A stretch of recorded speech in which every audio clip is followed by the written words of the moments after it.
This is Art Television.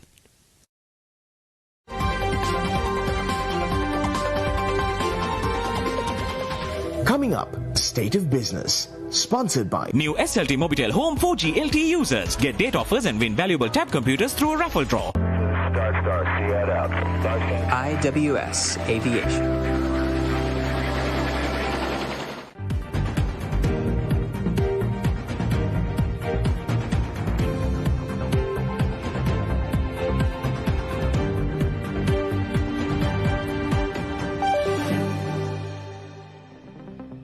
A very good evening and a warm welcome to State of Business on Art Television.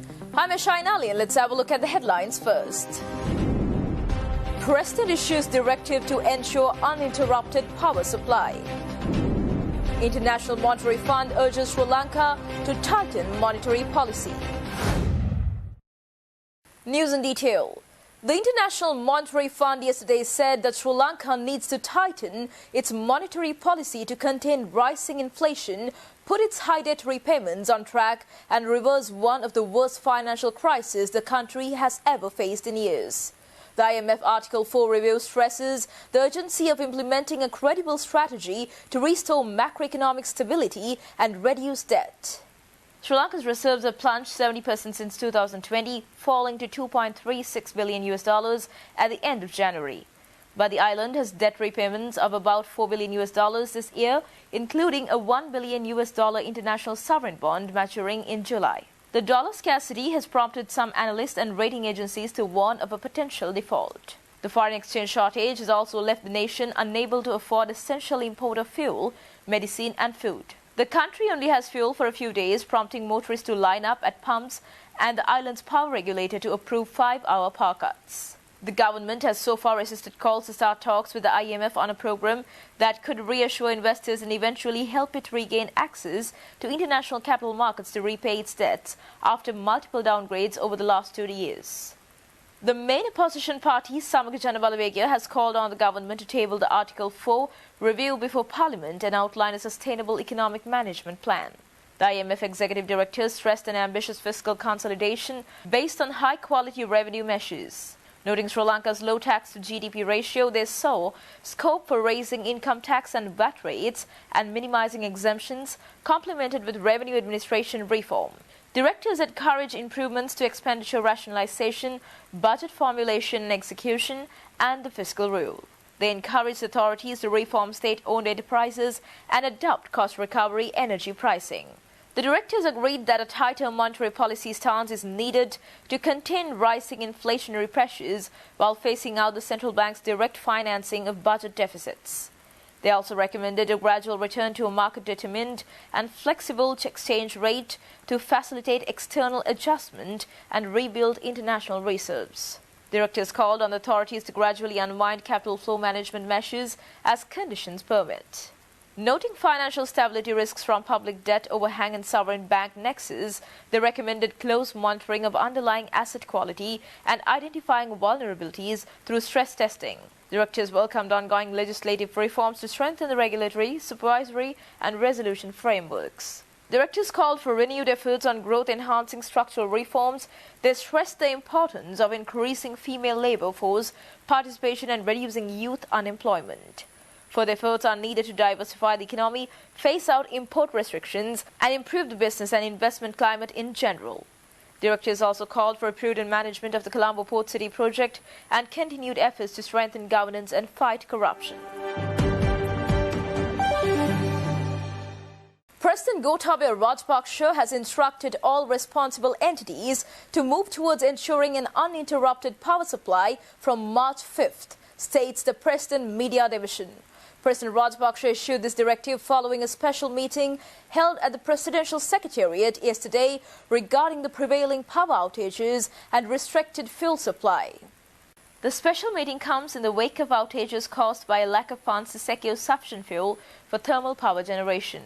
The statement did not detail out how fuel supplies would be secured to provide uninterrupted power from Saturday onwards, as long lines have recently been witnessed at filling stations due to the restricted fuel supply. The President's statement also stated that fuel supplies to filling stations across the country will be normalized today. Sri Lanka currently needs close to $500 million a month to source diesel and petrol and was forced to engage in power shedding last week while authorities work to secure $31 million for a 3,700 million ton fuel shipment. The central bank, according to Energy Ministry sources, has ceased the release of funds to pay for fuel shipments. Nearly a third of the electricity supplied is generated by oil-fired power plants, and similar amount comes from coal and hydropower, according to the Ceylon Electricity Board. Namal Hevagay, general manager of the Lanka Coal Company, said there are sufficient coal supplies to ensure continuous supply of electricity from the CEB-run coal-fired power plant. According to the general manager, Lanka Coal issued a spot tender for 1.8 million tons in September, after which it received 30 shipments from South Africa and 8 shipments from Russia. The nation procured another 480,000 tons of South African coal, which is expected to arrive in the coming days. General Manager Hevagay holds that this should be sufficient to last until September this year and stated that it was the central bank which facilitated the purchase of coal supplies with a letter of credit. Sri Lanka has earned a record $834 million from coconut exports and related products last year with a strong 26% annual growth.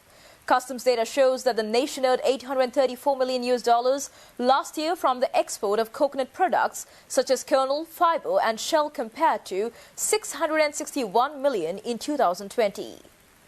The statement issued by Sri Lanka Customs said that there is a huge demand in the world for local coconut-based products.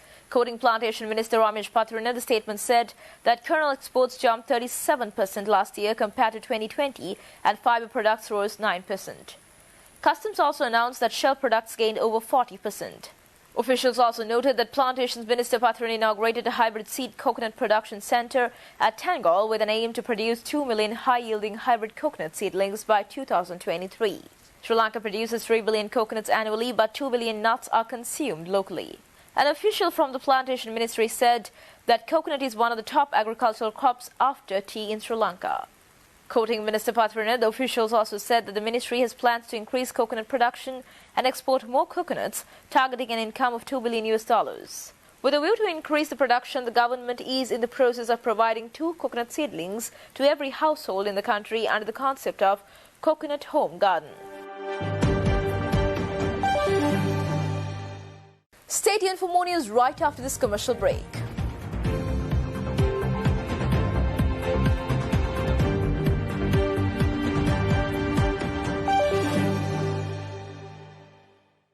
Now, you can buy your ultra-fast fiber connection online through sltmobitel.lk and get special discounts.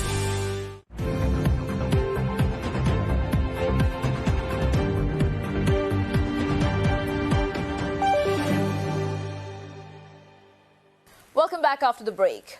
Minister of Foreign Affairs Professor G.L. Pires and the Sri Lankan delegation had several high-level bilateral meetings on 28 February. These meetings took place on the sidelines of the high-level segment of the 49th session of the Human Rights Council, which commenced on the same day.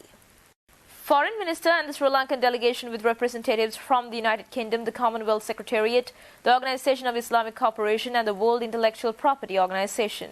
During his meeting with the United Kingdom's Minister of State for South and Central Asia, UN and the Commonwealth, Lord Tariq Ahmed, the Foreign Minister discussed bilateral cooperation and progress achieved by Sri Lanka in advancing reconciliation as well as the government's comprehensive efforts at fostering unity and harmony. The minister emphasized the need for understanding and recognition of Sri Lanka's efforts. At the meeting with the Secretary-General of the Commonwealth, Baroness Patricia Scotland, the minister discussed avenues for furthering Sri Lanka's cooperation with the Commonwealth, including on the economic front, tourism, opportunities for youth such as vocational training. The Commonwealth Secretary-General commended Sri Lanka's lead role on the blue economy and requested enhanced engagement in this area. The minister and the delegation also had a constructive meeting with the permanent observer from the Organization of Islamic Cooperation in Geneva, Ambassador Nazima Bagli, where Sri Lanka's long-standing friendly relations with members of the OIC, the multi-ethnic and multi-religious nature of the Sri Lankan society,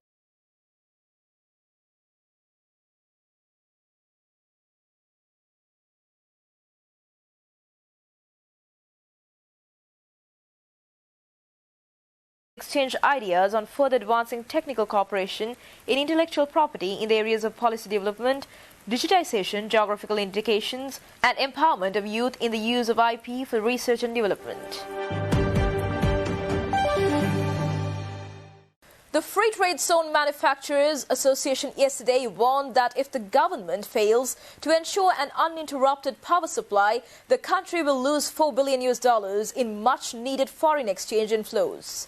The Manufacturers Association holds that since the start of the pandemic, it is the only sector which generates a steady inflow of foreign exchange.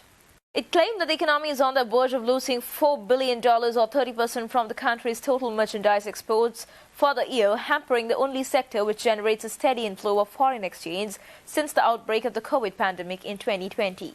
While the BOI has been handling issues on behalf of association members over the past 2 months due to the worsening fuel shortage and power interruption, other authorities have not provided a response which the association finds satisfactory.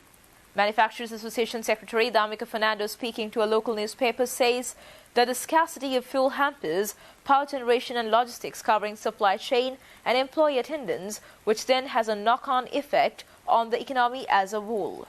He pointed out that some firms already engage in partial shutdown of their operations during power interruptions. This adversely impacts the manufacturing processes, manufacturer credibility on lead time and future orders, along with overtime income and other incentives given to employees. Sri Lanka's annual merchandise exports last year was $12.5 billion, and of that nearly 45% is generated from the apparel sector. The association's member companies earn around $3 billion for 30% of the total export income, while the balance 70% is generated by factories outside the EPZS.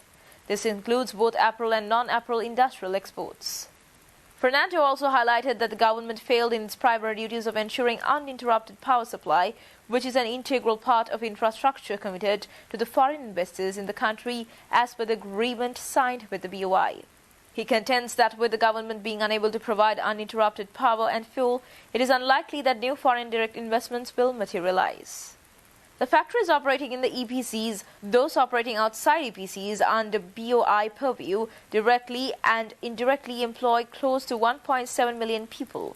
It is this workforce that generates over 70% of export income. The government has commenced a program to direct students who have not qualified for advanced level classes to job-oriented vocational training. Speaking during a media briefing in Colombo, Director General of the Department of Manpower and Employment, Anusha Gokula, said nearly 98,000 students who sat for the O-level exam in 2020 did not qualify to sit for the advanced level examination. The Director General requests these students to visit their website at www.dome.gov.lk for more information. District මට්ටමේ සහ ප්‍රාදේශීය ලේකම් කොට්ටාස මට්ටමේදී අපි මේ දරුවෝ සහ සම්බන්ධ කරගන්නවා පාසල් මට්ටමේ සහ පුජ්‍යලිකව විභාගයට ඉදිරිපත් වූ අය පුජ්‍යලික මට්ටමේ. ඒ වගේම මෙහිදී අපි ඔබේ හැකියාව සහ ඔබේ දක්ෂතාවය කැමැත්ත මත තියෙන අවස්ථා ගලපා දීම තමයි කරන්නේ. එතකොට දරුවන් අර ඉබාගාතයන් නැතුව ඔබට නිවැරදි මඟ පෙන්වීම අපි ලබා දෙනවා සම්බන්ධීකරණය කරනවා. බොහෝ දරුවෝ විවිධ පුහුණු ලබනවා හැබැයි රැකියාගත පුහුණු නෙවෙයි.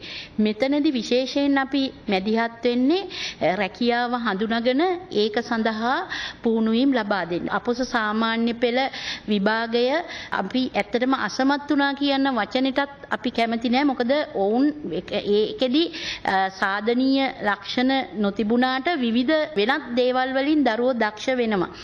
දක්ෂතා දරුවෝ තුල තියෙනවා. Stay tuned for stock updates.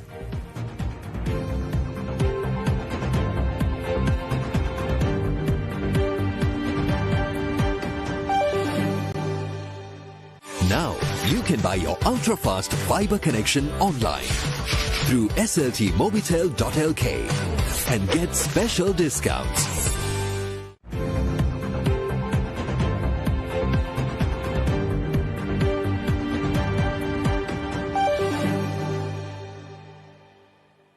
Trading at Colombo Stock Exchange ended on a negative note today. The All Share Price Index dropped 243.68 points to close at 11,162.66, and the S&P SL20 dropped 77.15 points to close at 3,783.09. The turnover was 2 billion rupees and over 73 million shares were traded. Up next are forex rates.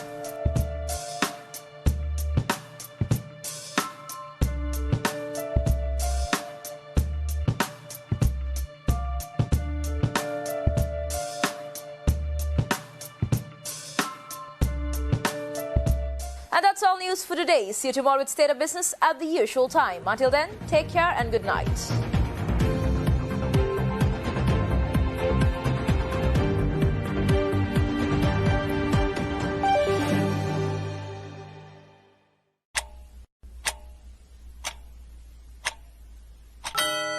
New SLT Mobitel Home 4G LTE users get date offers and win valuable tab computers through a raffle draw.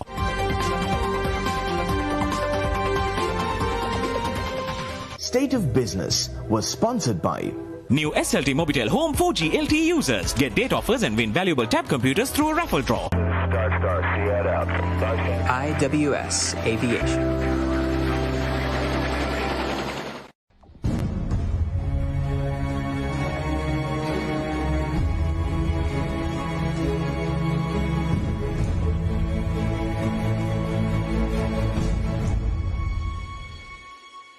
This is Art Television.